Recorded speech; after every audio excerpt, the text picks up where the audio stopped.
தமிழ்நாட்டை பார்த்து வியந்த அண்டை மாநிலங்களும் நம்ம கொடுக்கக்கூடிய 1000 ரூபாய் உரிமை தொகையை 2000 கொடுக்க ஆரம்பிச்சிருக்காங்க. நம்மளுடைய விடியல் பயண திட்டத்தை பார்த்து அவங்களும் அவங்களோட மாநிலத்துல விடியல் பயணம் கொண்டு வந்துட்டாங்க. நம்ம தமிழ்நாட்டோட சிஎம் தமிழ்நாட்டுக்காக மட்டும் உழைக்கல, இதை தாண்டி இந்தியா முழுக்க இருக்கக்கூடிய எல்லா மாநிலங்களுக்காகவும் எல்லா மாநிலத்தின் குழந்தைகளுக்காகவும் பெண்களுக்காகவும் உழைத்துக் கொண்டிருக்கிறார். நீ 5000 கோடி இல்ல 10,000 கோடி கொடுத்தாலும் அந்த காசை வச்சு என் கொள்கையை நான் விட்டு கொடுத்து என் குழந்தைகளுக்கு படிப்புன்னு ஒன்று தேவையில்லை.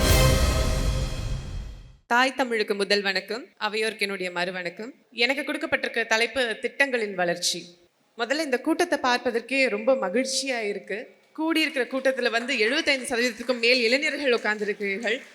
அரசியல் படுத்துவதற்கும் அரசியல் மயம் ஆக்குவதற்கும் ஒரு முக்கியமான முன்னெடுப்பாக இதை நாம் பார்க்க முடிகிறது. இந்த தருணத்தில் இளைஞரணி தோழர்களுக்கும் இளைஞரணியின் செயலாளர் அவர்களுக்கும் எங்களுடைய மனமார்ந்த நன்றியை தெரிவித்துக் கொள்கிறோம். திட்டங்களின் வளர்ச்சின்றது எனக்கு கொடுக்கப்பட்டிருக்கிற தலைப்பு.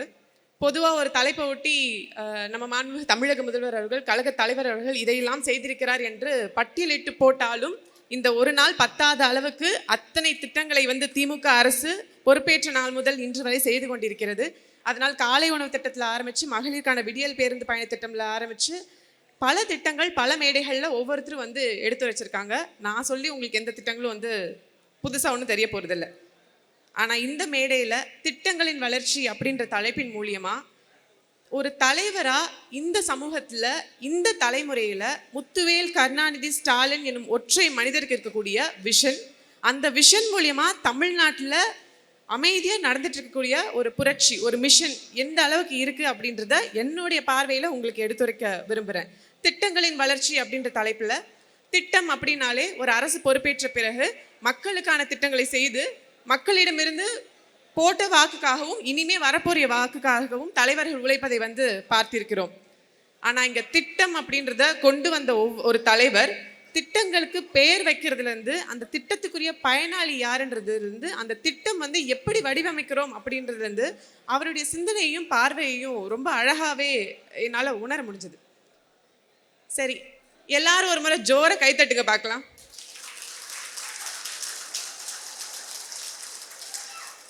கை தட்டாதவங்க கை தட்டணும், நான் பார்த்துட்டேன். யார் கை தட்டலை? இளைஞர்கள் கூட்டம்னு சொன்னோம். எவ்வளோ வைப்ரண்ட்டாக இருக்க வேண்டிய இடம் இப்படி அமைதியாக இருந்தால் நல்லா இருக்குமா? உங்களை வழி நடத்தக்கூடிய பெரியவர்கள் ரொம்ப புஜிட்டிக்காக முன்னாடி உட்காந்துட்டு ரொம்ப சீரும் சிறப்புமாக கைத்தட்டி மகிழ்கிறாங்க. இளைஞர்களை நீங்கள் அதில் சேர்ந்துக்கலாமே, நல்லா கைத்தட்டுங்க பார்ப்போம்.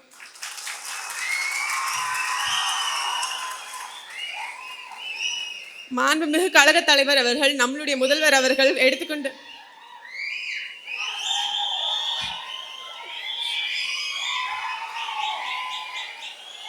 சரி சரி, ரொம்ப சிறப்பு ரொம்ப சிறப்பு, நல்லது நல்லது. சரி, இவ்வளவு ஆறாவாரமாக நீங்கள் இருக்கிறத பார்க்கும்போது ரொம்ப மகிழ்ச்சியாக இருக்குது. உங்களை வெறும் இளைஞர் பட்டாளமாக மட்டும் பார்க்காம நாளைய தமிழ்நாடா நாளை இந்தியாவாக பார்க்கறதுனால தான் ஒரு முதல்வர் அவர்கள் எடுத்து வைக்கக்கூடிய ஒவ்வொரு அடியிலும் குழந்தைகளுக்காக, பெண்களுக்காக, இளைஞர்களுக்காக ஒவ்வொரு திட்டத்தையும் கொண்டு வந்திருக்காரு. ஒரு பள்ளி குழந்தை பள்ளியில் சேர்ந்து அது கல்லூரியில் முடித்து நல்ல வேலைக்கு போய் சேரணும் அப்படின்றது தான் அடிப்படையில் ஒரு மாநிலத்தில் இருக்கக்கூடிய ஒரு முக்கியமான விஷயம் அப்படின்னு பார்க்கப்படுது. அந்த வகையில் நம்ம தலைவர்கள் கொண்டு வந்த பல திட்டங்கள், பொதுவாகவே ஒரு மாநிலத்தில் ஒரு திட்டம் கொண்டு வந்தால் பெரும்பாலும் பெண்களுக்காக திட்டம் கொண்டு வருவாங்க, இல்லைனா இளைஞர்களுக்காக திட்டம் கொண்டு வருவாங்க. எதுக்காக அந்த திட்டங்கள் கொண்டு வராங்க அப்படின்னா, பெரும்பாலான ஓட்டு சதவீதம் வாக்கு வங்கி அப்படின்றது இளைஞர்கள்கிட்டையும் பெண்கள்கிட்டையும் இருக்கிறதுனால பெரும்பாலான மாநிலங்கள் திட்டங்கள் அவர்களை சார்ந்து தான் கொண்டு வருவாங்க. பல மேடைகளில் நான் பதிவு செய்திருக்கிறேன். நம்ம முதல்வர் அவர்களை எல்லாரும் ஒரு பட்ட பேர் வச்சு இப்போ கூப்பிட ஆரம்பிச்சிருக்காங்க. என்ன பட்ட பேர்னு உங்களுக்கு தெரியுமா? நம்ம முதல்வரை குழந்தைகளும் பெண் பிள்ளைகளும் கல்லூரி போகக்கூடிய மாணவிகளும் அப்பா அப்படின்னு கூப்பிடுறாங்க. தாயுமானவர் அப்படின்ற ஒரு பேர் அவருக்கு இருக்கு. தாயுமானவர், நம் தந்தையும் ஆனவர், தடைகளை தகர்த்தெறிந்து தங்கமெனமிருந்து தமிழகத்தின் தலைமகனாக இருக்கக்கூடிய ஒரு தலைவர் கொண்டு வரக்கூடிய ஒவ்வொரு திட்டங்களும் யாருக்கான திட்டங்களாக இருக்குன்னு நீங்கள் உன்னிச்சு கவனிச்சிருந்தீங்க அப்படின்னா, ஓட்டரசியலுக்கு செல்லாத பச்சிலம் குழந்தைகளுக்கான திட்டமாக இருந்திருக்கிறது. 18 வயதுக்குரியவர்களாக இருக்கிறது. என்வாயர்மெண்ட்டுக்காக திட்டம் கொண்டு வந்திருக்காரு. சமூக நீதி சார்ந்த திட்டங்களை கொண்டு வந்திருக்காரு. ஓட்டரசியலுக்காக மட்டும் ஒரு தலைவர் திட்டத்தை கொண்டு வர வேண்டும் என்று நினைத்திருந்தால் 1000 ரூபாய் உரிமை தொகை என்ன சும்மாவா கொடுக்குறீங்க, நாங்கள் கொடுக்குற வரி பணத்தில் தான் கொடுக்குறீங்கன்னு கேட்குறவங்களுக்கு புதுமை பெண் திட்டம் அப்படின்ற திட்டத்தை கொண்டு அந்த 1000 ரூபாயை படிக்கக்கூடிய கல்லூரி மாணவர்கள் கையில் சேர்க்காம தமிழ்நாட்டில் இருக்கக்கூடிய ஒவ்வொரு பெண்மணிக்கு பின்னாடியும் அந்த 1000 ரூபாயை ரேஷன் கார்டுகள் கொண்டு போய் சேர்த்திருக்க அந்த தலைவரால் முடிந்திருக்கும். அந்த தலைவர் அதை செய்திருந்தால் அடுத்து வரக்கூடிய 10 ஆண்டு கால ஆட்சியும் திமுக ஆட்சி என்று அந்த தலைவருக்கும் தெரியும். ஆனால் தலைவர் அப்படின்ற அந்த பட்டத்துக்கு ஏற்ற மாதிரி, அந்த பொறுப்புக்கு ஏற்ற மாதிரி அவர் செய்திருக்கக்கூடிய சாதனை என்னவென்று ஒரு இளைஞராக, இளம் பெண்ணாக, படித்த ஒரு பெண்ணாக பார்க்கிறேன் என்றால், யாரால ஓட்டு போட முடியாதோ, யாரால வளர்ந்து வரும்போது இவர் தான் நான் இன்னைக்கு படிச்சு நிற்கிறதுக்கு காரணம்னு சொல்ல முடியாதோ அவங்களுக்கான திட்டத்தை இன்னைக்கு முதல்வர் செய்திருக்கிறதுனால தான் நம்ம கொண்டு வந்த பெரும்பாலான திட்டங்கள். நீங்க இப்பயும் போய் முன்னாடி பட்ஜெட்டையும் பாருங்க, இப்போ வந்திருக்கிற பட்ஜெட்டையும் பாருங்க, யாருக்காக திட்டம் கொண்டு வந்திருக்காருன்னு பாருங்க. ஃபுல்லாவே படிக்கக்கூடிய பள்ளி குழந்தைகளுக்காக இருக்கும், பெண் பிள்ளைகளுக்காக இருந்திருக்கும், 3ஆம் பாலினத்திற்காக இருக்கும், சமூக நீதி சார்ந்து, அரசியல் சார்ந்து மட்டும் இல்லாமல் என்வாயர்மெண்ட் சார்ந்தும் ஒரு திட்டம் கொண்டு வந்திருக்கப்படுது அப்படின்னா நம்ம தலைவர் தான். இப்போ பொதுவாகவே திட்டங்களின் வளர்ச்சி அப்படின்ற பேரில் ரமணா பட பாண்டியில் நின்று இந்த திட்டத்தில் இத்தனை 1000 கோடி, இந்த திட்டத்தில் இத்தனை 100 கோடி, இத்தனை விஷயம் தமிழ்நாட்டில் இருந்திருக்கலாம், நம்ம இப்படி இருக்கோம் அப்படின்ற மேத்தமேட்டிக்கல் கால்குலேஷனை நம்மளால் கொண்டு வந்து சேர்க்க முடியும். ஆனால் நான் முத்துவேல் கருணாநிதி ஸ்டாலின் எனும் தமிழகத்தின் முதல்வரை எப்படி பார்க்கிறேன் என்றால், அவர் ஒரு திட்டத்தை எப்படி கொண்டு வரணும்னு விரும்புகிறாரு, அதோட பயனாளிகள் என்னவா இருக்கணும்னு நினைக்கிறாரு. அந்த திட்டம் மட்டும் இல்லாமல் தொடர்ச்சியான ஒரு செயின் லிங்க் அங்கே இருக்கிற மாதிரி பார்க்குறத நான் பார்க்க முடியுது. இன்னைக்கு தமிழ்நாட்டுக்குள்ள தமிழர்கள் மட்டுமல்லாது தமிழ்நாட்டை நம்பி வரக்கூடிய யாராக இருந்தாலும் அவர்களுக்கான ஒரு பொதுவான சூழல் களம் அப்படின்றது தமிழ்நாட்டில் இருக்குது. தமிழ்நாட்டில் தமிழர்கள் மட்டும் இல்லை, எல்லா மொழி பேசக்கூடியவர்களும் பஞ்சம் பிழைக்கக்கூடியவர்களும் நிறைய பேர் உள்ளே வராங்க. தமிழ்நாட்டுக்குள்ளே ஒருத்தன் வந்துட்டாலே அவனுக்கான கல்வியும் அவனுக்கான மருத்துவமும் இன்னைக்கு அடிப்படையான ஒரு விஷயமா தமிழ்நாடு முழுக்க, தமிழ்நாடு எல்லைகள் வரைக்கும் கிடைத்திட்டு இருக்கு. அப்படின்னா அதுதான் திராவிட மாடல் ஆட்சி செய்தது. அவர்களுக்கு ஓட்டுரிமை கிடையாது, அவங்களால ஓட்டு போட்டு அடுத்த சிஎம் இவங்களா வரணும், டிஎம்கே தான் வரணுன்றதை கொண்டு வர முடியாது. ஆனால் ஒரு தலைவரோட திட்டம் அப்படின்றது எப்படி கட்டமைக்கப்பட்டிருக்கு அப்படின்னு பாருங்க. ஒரு குழந்தை பள்ளியில் போய் சேர்ந்தா காலையும் சரி மதியமும் சரி அந்த குழந்தை உணவு சாப்பிட்றது அப்படின்றத ரொம்ப சாதாரணமாக பார்க்குறாங்க. இன்னைக்கு அப்பா அம்மாவோட துணையோட இன்னைக்கு நெஞ்சு நிமிர்த்திக்கிட்டு இளைஞர்களாக இத்தனை பேர் உட்காந்துருக்கோம்ல. பொருளாதார சூழல் ஏதோ கொஞ்சம் இருக்கிறதுனால நம்மளை கல்லூரி படிப்பு வரைக்கும் நம்ம அப்பா அம்மா படிக்க வச்சிடுறாங்க. எத்தனையோ அப்பா அம்மாக்கள் இன்றைக்கும் கூலி வேலை செஞ்சு நம்ம பிள்ளை எப்படியாவது ஸ்கூலையாவது படிச்சு வச்சிட மாட்டோமா அப்படின்ற ஆசையிலையும் கனவுலையும் அனுப்புகிறாங்க. நாம தான் கொத்தனார் வேலை செய்கிறோம், நாம தான் கார்பெண்டராக இருக்கோம், நாம தான் டெய்லராக இருக்கோம், நம்ம பிள்ளையாவது படித்து எப்படியாவது முன்னாடி போயிடக்கூடாதுன்னு எத்தனையோ தாய்மார்கள் வீட்லேயும் வேலை செஞ்சுட்டு மற்ற வீட்லேயும் வேலை செஞ்சுட்டு கொளுத்து வேலை செஞ்சுட்டுலாம் பிள்ளைங்களை படிக்க வைக்கிறவங்க இருக்காங்க. இப்போ கல்வி அப்படின்றது பார்த்தீங்கன்னா அரசு கல்விக்கூடங்களில் படிக்க சொல்லி கொடுக்குற அனுப்புறது ஒன்றும் பெரிய விஷயம் கிடையாது. இன்னைக்கு தமிழ்நாட்டில் இருக்கக்கூடிய கட்டமைப்பு யார் வந்தாலும் கல்வி அப்படின்றது அடிப்படை உரிமை அப்படின்றது புத்தகங்களில் வெறும் வரியா இல்லை, வாழ்க்கையாக மாறி இருக்கு. அப்படின்னா பல தலைவர்களுடைய சிந்தனைகளும் உழைப்பும் அதில் இருக்குது. அதில் நான் என்ன புரட்சிகரமாக பார்க்குறேன் அப்படின்னு பார்த்தா, ஒரு குழந்தைய ஸ்கூலுக்கு அனுப்புறது அப்படின்றது அந்த குழந்தை படித்து முடிச்சு ஒரு டிகிரி ஹோல்டராக மாறுறது மட்டும் கிடையாது. அதை தாண்டி நான் தான் படிக்கல, என் பிள்ளையாவது படிக்கட்டும்னு காலையில் சாப்பாடு கொடுத்து கூட அனுப்ப முடியாத தாய்மார்களுடைய கனவாக தான் காலை உணவு திட்டத்தை பார்க்குறேன். ஒருவேளை சாப்பாடை என் வீட்டு பிள்ளைக்கு என்னால் செஞ்சு கொடுத்து அனுப்ப முடியல, அவசர அவசரமாக நானும் என் கணவரும் வேலைக்கு செய்யணும்னு போகக்கூடிய தாய்மார்களோட திட்டம் தான் இந்த காலை உணவு திட்டம். சரி, தமிழ்நாட்டை பார்த்து இவ்வளோ ஏன் பெருமையாக சொல்கிறோம்? சரி, தமிழ்நாட்டில் அடிப்படை கல்வி இருக்குது, அடிப்படை சுகாதாரம் இருக்குது, பெண்கள் படிக்கிறதுக்கான ஒரு சூழல் அப்படின்றது தமிழ்நாட்டில் இருக்குது. தமிழ்நாட்டை பார்த்து வியந்த அண்டை மாநிலங்களும் நம்ம கொடுக்கக்கூடிய 1000 ரூபா உரிமை தொகையை 2000 கொடுக்க ஆரம்பிச்சிருக்காங்க. நம்மளுடைய விடியல் பயண திட்டத்தை பார்த்து அவங்களும் அவங்களோட மாநிலத்தில் விடியல் பயணம்னு கொண்டு வந்துட்டாங்க. இப்படி குழந்தைங்களுக்கு சாப்பாடு போடுறது மூலிமா, அவங்களுக்கான கல்வியை கொடுக்கறது மூலிமா, பெண்கள் படிக்கிறதுக்கான வேலை செய்யறதுக்கான சூழலுக்கான திட்டங்களை உருவாக்குறது மூலிமா மட்டும் தமிழ்நாடு வெற்றி பெற்றுச்சான்னு கேட்டா இது தமிழ்நாட்டுக்கான கனவு மட்டும் கிடையாது. தமிழ்நாட்டில் இன்று முத்துவேல் கருணாநிதி ஸ்டாலின் போட்ட விதை அப்படிங்கிறது, இங்கிருந்து கிளம்பின தீப்பொறி அப்படிங்கிறது நார்த் இந்தியாவில் ஏன் டெல்லி எலெக்ஷன்ல அவங்க வின் பண்ற அளவுக்கு ஒரு முத்தாய்ப்பான திட்டமாக மாறினால் தலைவர் முத்துவேல் கருணாநிதி ஸ்டாலின் என்னும் நம்ம தமிழ்நாட்டோட சிஎம் தமிழ்நாட்டுக்காக மட்டும் உழைக்கல, இதை தாண்டி இந்தியா முழுக்க இருக்கக்கூடிய எல்லா மாநிலங்களுக்காகவும் எல்லா மாநிலத்தின் குழந்தைகளுக்காகவும் பெண்களுக்காகவும் உழைத்து கொண்டிருக்கிறார். இங்கிருந்து உருவான இந்த தீப்பொறி அப்படிங்கிறது இன்னைக்கு இந்தியா முழுக்க பத்திக்கிட்டே எரியுது. நமக்கான உரிமை அப்படின்றது டீலிமிட்டேஷன்லேருந்து என்இபியிலேருந்து எத்தனையோ மேடைகள் நீங்கள் கேட்டிருப்பீங்க. நமக்கான உரிமை பறிக்கப்படுது, வஞ்சிக்கப்படுதுன்னு. இன்னைக்கு வரைக்கும் நம்ம கையில் எடுத்த எல்லா போராட்டங்களும், நம்ம கையில் எடுத்த எல்லா திட்டங்களும் தமிழ்நாட்டுக்கான திட்டமான்னு கேட்டால் இல்லை, ஒட்டுமொத்த இந்தியாவுக்கான குரலற்றவர்களின் குரலாக தான் இன்னைக்கு வரைக்கும் நம்ம ஒழிச்சிட்டு இருக்கோம். என்னமா பெருசாக தமிழ்நாடு பேசுறீங்க அப்படின்னு கேட்கும்போது, மக்கள் சதவீதத்தில் வெறும் 6% மட்டுமே இருக்கக்கூடிய தமிழ்நாட்டு மக்கள், வெறும் 4% மட்டுமே பரப்பளவு இருக்கக்கூடிய தமிழ்நாடு, ஜிடிபியில் ஒட்டுமொத்த இந்தியாவுக்கு 9.2% நம்ம உழைப்பை கொடுத்துட்டு இருக்கோம். நாம கொடுக்கக்கூடிய ஒவ்வொரு ரூபா வரி பணத்துக்கு அவன் வெறும் 29 பைசா தான் தரான். நமக்கு தர வேண்டிய அமௌண்ட்லயும் 2152 கோடி கல்விக்கே கொடுக்க மாட்டேங்கிறான்னு சொல்லிட்டு பலர் இன்னைக்கு கேள்வி கேட்கக்கூடிய இடத்துல இன்னைக்கு தமிழ்நாடு இருக்கு. இன்னைக்கு தமிழ்நாடு ஒரு புதிய உச்சத்தை தொட்டிருக்கு. எத்தனை பேர் இன்னைக்கு காலையில செய்தியை பார்த்துட்டு வந்திருப்போம் அப்படின்றது தெரியல. இந்த நாட்டிலே பொருளாதார வளர்ச்சியில் தமிழ்நாடு எத்தனாவது இடம்னு உங்களுக்கு தெரியுமா? இந்த நாட்டுடைய பொருளாதார வளர்ச்சியில் தமிழ்நாடு நம்பர் 1. நம்பர் 1 அப்படிங்கிறது கொஞ்ச நாட்களுக்கு முன்னாடி நம்மளுடைய சிஎம் இருக்கக்கூடிய எல்லா மாநிலங்களையும் த மோஸ்ட் பாப்புலர் சிஎம் அப்படின்ற லிஸ்ட்டில் வரும்போது யாருக்கு அது பெருசாக தெரியல. நீங்கள் வந்து காசு கொடுத்து எழுத வச்சுருப்பீங்க அப்படின்பாங்க. இன்னைக்கு பொருளாதார ஆய்வறிக்கையை வந்து கொடுக்கறது இந்த ஒன்றிய அரசுடைய ஒரு சப்மிஷனில் அந்த ரிப்போர்ட்லேயே வந்திருக்கு. தமிழ்நாடு நம்ம நினச்சி பார்த்ததை விட ஒரு படி மேலே போய் இன்னைக்கு உழைச்சிட்ருக்கு அப்படின்றத வந்து நம்மளால் பார்க்க முடியுது. இதெல்லாம் தாண்டி தமிழ்நாடு எதை தாங்க ஃபோக்கஸ் பண்ணுது அப்படின்றது என்னுடைய பார்வை. அரசாங்கத்துடைய பார்வை என்னவா வேணா இருக்கலாம். முதல்வர் அவர்கள் பொறுப்பேற்ற நாள்லேருந்து பிபி கிட்ட போட்டு முன்னாடி போய் நின்று கொரோனா காலகட்டத்தில் நின்று வேலை செய்யக்கூடிய நெஞ்சிலும் இருக்கக்கூடிய ஒரு சிஎம் தமிழ்நாட்டில் இருந்தான் வந்தார். பிபி கிட்ட போட்டு உழைக்க ஆரம்பித்த அந்த மனுஷன் இன்னைக்கு வரைக்கும் ஒரு ஊரில் ஒரு 2 நாள் உட்காந்து நம்ம பார்த்துருக்க முடியாது. ஒவ்வொரு மாவட்டமாக ஒவ்வொரு ஊராக வெளிநாடு பயணங்களும் போய் தமிழ்நாட்டுக்கு எவ்வளோ தூரம் வந்து கொண்டு வரணும் அப்படின்ற முயற்சி அப்படிங்கிறது இந்த வயதில் அவருக்கு இருக்கக்கூடியது ரொம்ப பாராட்டுதலுக்குரியது. அண்மையில் வந்து பட்ஜெட்டை எத்தனை பேர் வந்து முழுசாக படிச்சுப்போம் தெரியல. இன்னைக்கு வந்து நிறைய ஸ்டூடெண்ட்ஸ் இங்கே இருக்காங்க. உங்களில் நிறைய பேர் வந்து இந்த பொலிட்டிக்கல் மேடைகளில் பேசக்கூடிய பேச்சுக்கள்லாம் பெருசாக கவனிக்காமல் செல்ஃபோன்ஸ் நோண்டிட்டு பக்கத்தில் ஃப்ரெண்ட்ஸ் கூட சேட் பண்ணிட்டு ரொம்ப சாதாரணமாக ஒரு இலகுவான ஒரு வாழ்க்கையை வாழ்ந்துட்டு இருக்கோம்ல. இன்னைக்கு நமக்கு கிடைக்கக்கூடிய இந்த கரண்ட்ல ஆரம்பிச்சு சுதந்திரமா நம்ம குடிக்கிற தண்ணியிலேருந்து ஒரு பெரிய அரசியல் இருக்கு. இந்த அரசியல் எப்படி நடந்தது, எதுக்காக நடந்தது, இந்த போராட்டம் எதற்காக நடந்தது, இன்னைக்கு சரிக்கு சமமாக நம்ம சேர் போட்டு உட்காந்து பேசுறோம் அப்படின்னா இது ஒவ்வொன்றுத்துக்கு பின்னாடியும் ஒரு பெரிய வளராக இருக்கு. நடுவில் இருந்த தலைமுறைகள் அடுத்து வர தலைமுறைக்கு இந்த செய்தியை கடத்துல கொஞ்சம் சுணக்கம் இருந்ததுனால்தான் தமிழ்நாடு இன்னைக்கு காலர் நிமித்திட்டு நிற்குது அப்படின்னா அதுக்கு பின்னாடி இருந்தது திராவிடம்ன்றத இன்றைய தலைமுறைக்கு கொண்டு போய் சேர்க்க வேண்டிய இடத்துல இன்னைக்கு இருக்கக்கூடிய கருத்தரங்குகள் இருக்கு. அந்த வகையில் இந்த பட்ஜெட்டில் நான் ரொம்ப பெருசாக பார்த்தது வந்து பட்ஜெட்டில் பொதுவாகவே வந்து தமிழ்நாட்டுடைய திட்டங்கள், தமிழ்நாட்டு மக்களுக்கு என்ன பண்ணணும், அவங்களுக்கு எவ்வளோ காசு கொடுக்கணும், படிப்பை கொடுக்கணும், கல்வியை கொடுக்கணும், இப்படி தான் யோசிக்கும்.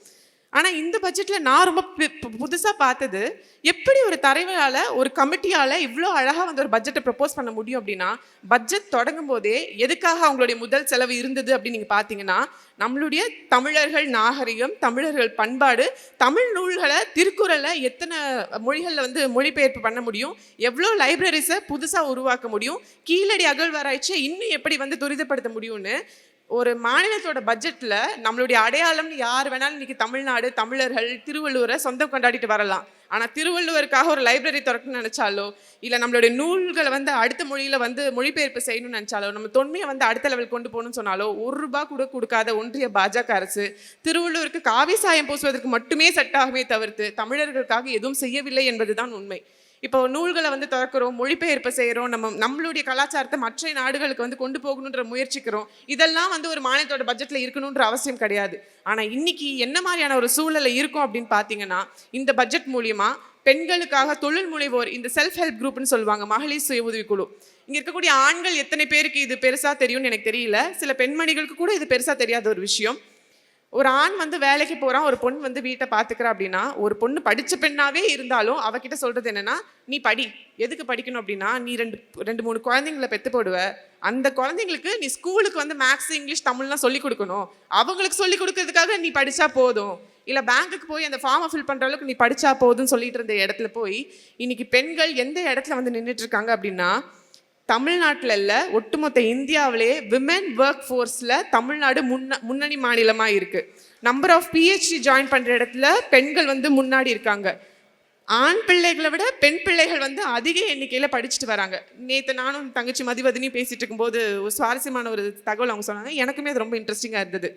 ஸ்கூல் போகும்போது, காலேஜ் போகும்போது ஆண் பிள்ளைகளும் பெண் பிள்ளைகளும் நண்பர்களாக வந்து ஒரே லெவலில் தான் படிக்கிறோம். 40 பேர் இருக்கக்கூடிய கிளாஸில் 20 ஆண்கள் 20 பெண்கள் இருக்காங்க. காலேஜ் போகும்போது 25 பெண்கள் 15 ஆண்கள் இருக்காங்க. ஆனால் வேலைக்கு போகிற இடம் போய் பார்க்கும்போது அப்படியே உள்டாவாக இருக்குது. 30 ஆண்கள் 10 பெண்கள் தான் இருக்காங்க. எல்லா இடத்துலையும் உங்கள் கூட தான் உங்கள் கையை பிடிச்சி காம்படிஷனில் உங்கள் கூடவே வரும். ஆனால் ஒரு வயசுன்னு வரும்போது, பொருளாதாரம் வரும்போது, சம்பாதிக்கணும்னு வரும்போது நீங்கள் முன்னாடி இருக்கீங்க, பெண் பிள்ளைகள் பின்னாடி இருக்காங்க. எங்கே இங்கே சூழல் மறுக்கப்படுது அப்படின்னா, பெண்களுக்கான பாதுகாப்பு, அவர்களுக்கான வேலை செய்ய படிக்கக்கூடிய சூழல், அவங்களுக்கு அதுக்கப்புறம் அவங்களே இண்டிபெண்ட்டாக ஃபீல் பண்ணாத சூழல், இவ்வளோ விஷயம் இருக்குல்ல. ஆனால் இன்னைக்கு இந்தியாவிலேயே தமிழ்நாடு தான் விமென் ஒர்க் ஃபோர்ஸ், அதாவது வேலை செஞ்சு நம்ம வரி கட்டுற இடங்கள்ல பெண் பிள்ளைகளோட பங்களிப்பு அப்படின்றது இந்த மாநிலத்தில் ஆல்ரெடி பெருசாக இருக்கு. இன்னும் நம்ம முதல்வர் கொண்டு வந்த பல திட்டங்கள் மூலிமா இன்னொரு 10 வருஷத்துக்கு என்ன நிலை வரும் அப்படின்னு நான் நம்புறேன். அப்படின்னா எப்படி இன்னைக்கு பெண் பிள்ளைகள் வந்து எல்லா இடத்துலையும் ரிசர்வேஷன் கேட்டு நிற்கிறாங்களோ, நான் கனவு காணும் தமிழ்நாடு இன்னொரு 50 வருஷத்துலயாவது ஆண் பிள்ளைகள் எல்லா இடத்துலையும் ரிசர்வேஷன் கேட்டு நிற்கக்கூடிய ஒரு மாநிலமா தமிழ்நாடு இருக்கும் அப்படின்றதுல எந்த ஐயப்பாடும் கிடையாது. உண்மையாக சொல்லணும்னா இதுக்கு தான் நீங்கள் கிளாப் தட்டி இருக்கணும். ஏன்னா அந்த இடத்துல தான் வந்து ஈக்குவாலிட்டி இருக்குது. எந்த இடத்துல பெண் பிள்ளைகள் கைவே பிடிச்சி நம்ம கூட்டிகிட்டு போகக்கூடிய ஒரு சூழல் இருக்கக்கூடிய மாநிலமாக தமிழ்நாடு மாறிட்டு இருக்குன்றது இது ஒரு முக்கியமான விஷயம். இது எல்லாத்தையும் தாண்டி இந்த பட்ஜெட்டில் எனக்கு ரொம்ப ஹைலைட்டடாக தெரிஞ்ச ஒரு விஷயம் சொல்கிறேன். இந்த பட்ஜெட்டில் வந்து ஹெச்பிவி வேக்சினுக்காக நம்ம முதல்வர் அவர்கள் 36 கோடி வந்து ஒதுக்கியிருக்காங்க. கர்ப்பப்பை நுழைவாயிலில் புற்றுநோய் வரும் பெண்களுக்கு அது வந்து தடுப்பூசி போடணும் அப்படின்னா ஒரு ஊசியோட விலை வந்து 2500 ரூபாயிலேருந்து 11,000 ரூபாய் வரைக்கும் இருக்கும். ஒரு மாநிலத்தோட பட்ஜெட்டில் பெண் பிள்ளைகளுக்கு 14 வயசு இருக்கக்கூடிய பெண்களுக்கு 36 கோடி ஒதுக்கி ஹெச்பிவி வேக்சின் வந்து போடணும் அப்படின்னு ஒரு மாநில பட்ஜெட்டில் இடம்பெறுது. இதை தாண்டி 50,000 குழந்தைகளுக்கு அப்பா அம்மா இல்லாத குழந்தைகளுக்கு மாதம் வந்து ஒரு குறிப்பிட்ட தொகை வந்து அவங்க வங்கி கணக்கில் போகும் அப்படின்னு சொல்லிட்டு ஒரு முதல்வர் வந்து சொல்கிறாரு. அப்படின்னா இது எதுவுமே நான் முன்னாடி சொன்னது மாதிரி ஓட்டரசிலுக்கு செல்லாத, நான் இன்னைக்கு முன்னேறி வந்திருக்கேன்னா எனக்கு பின்னாடி கொண்டு வந்தது இந்த தலைவர்னு சொல்ல முடியாத ஒரு விஷயத்துக்காக நம்ம முதல்வர் அவர்கள் தமிழ்நாட்டு பட்ஜெட்டில் இவ்வளோ பெரிய விஷயம் வந்து புரட்சிகரமாக செஞ்சிருக்காரு. இப்போ எனக்கு கொடுக்கப்பட்டிருக்க தலைப்பு வந்து திட்டங்களின் வளர்ச்சி. அப்படின்னா நான் ஏதாவது திட்டங்களை பற்றி பேசியிருக்கணும், திட்டங்களுக்கு இவ்வளோ ஒதுக்கி இருக்கு, இதில் இவ்வளோ பயனாளிகள் இருக்குது அப்படின்றது தான் நான் சொல்லியிருந்திருக்கணும். ஆனால் இதெல்லாம் தாண்டி CM's vision is on a mission. தமிழ்நாடுடைய இன்றைய நிலைமை எப்படி இருக்குது, இனி வரப்போகும் நிலைமை எப்படி இருக்குது அப்படின்றத உங்கள் முன்னாடி என்னுடைய பார்வை தான் இவ்வளோ நேரம் நான் எடுத்து வச்சேன். நான் சொன்ன மாதிரி ஓட்டரசுக்கு செல்லாத, எதுக்குமே பயன்படாத, இது ஓட்டா கன்வெர்ட் ஆகுமே தெரியாத ஒரு தலைவர் தனக்கு ஓட்டே போடாதவங்களுக்கு கூட நான் ஒரு ஆட்சியை கொடுப்பேன்னு சொன்னது மட்டும் இல்லாமல் இன்னைக்கு வரைக்கும் அதை செய்து காட்டியிருக்கிறார். உண்மையாகவே தமிழ்நாட்டின் பிரதிநிதியாக தலைவராக இருக்கக்கூடிய எல்லா வாய்ப்பும் இருந்தும் தன்னுடைய மாநிலத்துக்கான உரிமையா இன்னைக்கும் வந்து நம்மளுடைய தலைவர் வந்து ஒழிச்சிட்டு இருக்காரு. நம்ம தலைவர் வந்து வேற ரகங்க.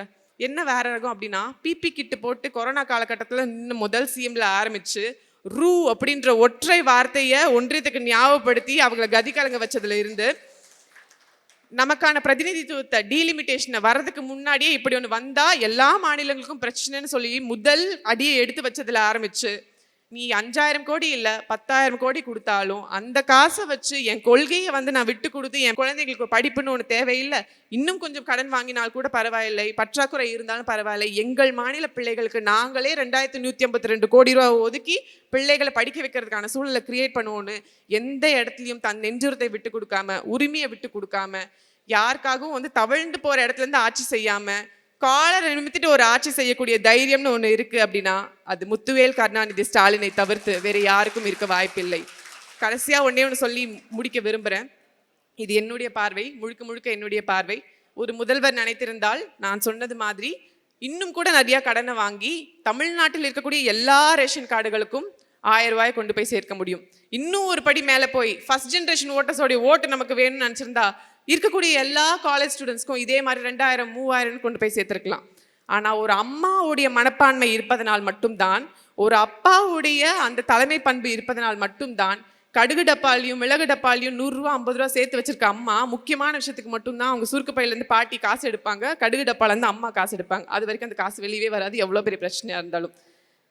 பொறுப்பேற்ற நாள் வந்து கொரோனா காலகட்டம், நிதிநிலை பற்றாக்குறை நிறையா இருக்குது. சொன்ன திட்டங்களையும் செய்யணும், சொல்லாத பல திட்டங்களையும் செய்யணும். எந்த இடத்துலையும் உரிமையை விட்டு கொடுக்கக்கூடாது, எந்த இடத்துலையும் யாருக்கும் பணிஞ்சு கொடுக்கக்கூடாது. இன்னைக்கு நான் போடுற சைனு நாளைக்கு நான் வந்தாலும் சரி வராட்டாலும் சரி இனி வரும் காலத்தில் என்னோட தலைமுறை அஃபெக்ட் பண்ணக்கூடாதுன்னு ஒரு முதல்வர் எடுத்துக்கக்கூடிய திராணியும் தெம்பும் இருக்கக்கூடிய தமிழ்நாட்டின் முதல்வர் செய்திருக்கக்கூடிய ஒவ்வொரு சாதனையோட விளைவும் இன்றிலிருந்து இன்னொரு 5-10 ஆண்டுகள் கழித்து அதோட ரிசல்ட் தெரியும். நம்ம எல்லா பிள்ளைங்களும் முன்னாடிலாம் ஸ்கூல் படித்தா போதுன்னு ஆசைப்பட்டாங்க.